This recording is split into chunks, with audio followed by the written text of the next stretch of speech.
జాలిపడేదెవ్వడు మగాళ్ళ మీద జాలిపడేదెవ్వడు. 'పురుషः' సినిమా నుంచి ఈ మధ్యనే విడుదలైన ఈ పాట ప్రస్తుతం అటు మధ్యతరగతి సమాజంలో చాలా ట్రెండింగ్‌లో ఉంది.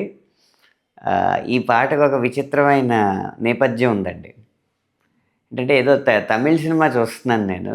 ఆ తమిళ్ సినిమాలో సీన్‌లో భార్య బాధితుడు ఒకడొచ్చి ఆళ్ళ ఫ్రెండ్‌తో ఒక బార్‌లో తాగుతా మాట్లాడుకుంటూ ఉంటాడు. "ఒరేయ్! ఇలా టార్చర్ పెట్టేస్తుందిరా!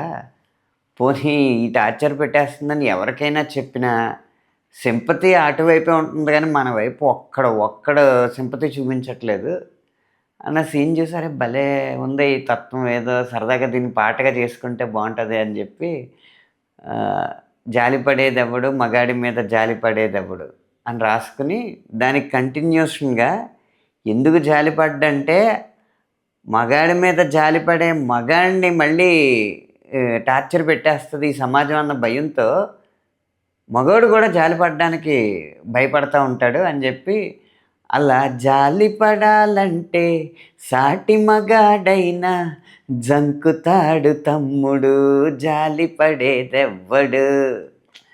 ఇలా పల్లవి రాసుకున్నాను. తర్వాత చరణాలు డెవలప్ చేసుకుని అలా పెట్టుకున్నాను. నా స్టాక్‌లో అలా పెట్టుకుని ఉన్నాననమాట.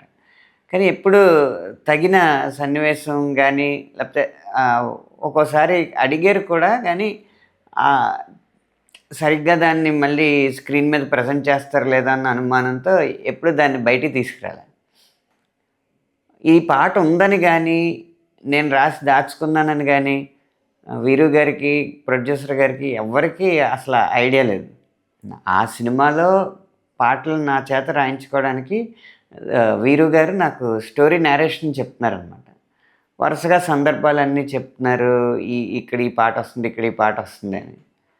సినిమా నేరేషన్ అంతా అయిపోయిన తర్వాత ఒక పక్క నేరేషన్ బాగుంది, ఈ కాలానికి కడుపుబ్బా నవ్వుకునే ఒక అద్భుతమైన ఆరోగ్యమైన కామెడీతో సినిమా వస్తుంది, ఫుల్ లెంత్ కామెడీతో.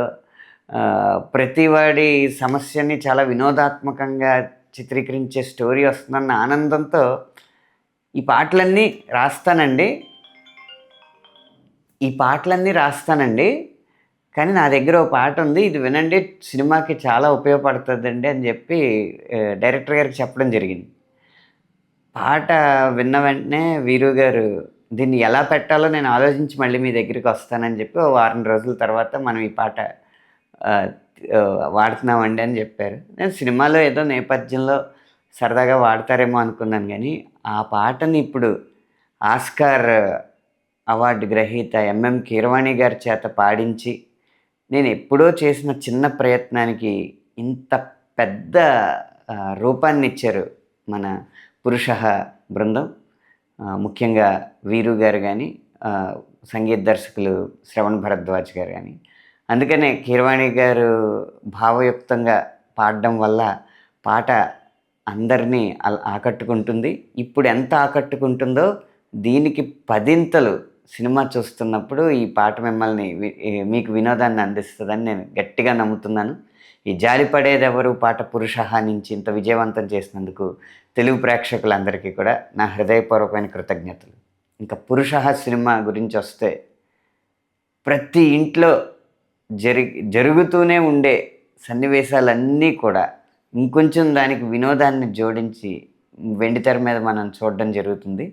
తప్పకుండా మీరందరూ ఈ పాటలో వినోదానికి 100 వినోదం కావాలంటే 'పురుషः' విడుదలైన తర్వాత థియేటర్కి వచ్చి 'పురుషः' వీక్షించండి. 'పురుషः' సినిమా నుంచి జాలిపడేదెవ్వడు అన్న పాట జంగ్లీ మ్యూజిక్ ద్వారా వినండి, వీక్షించండి.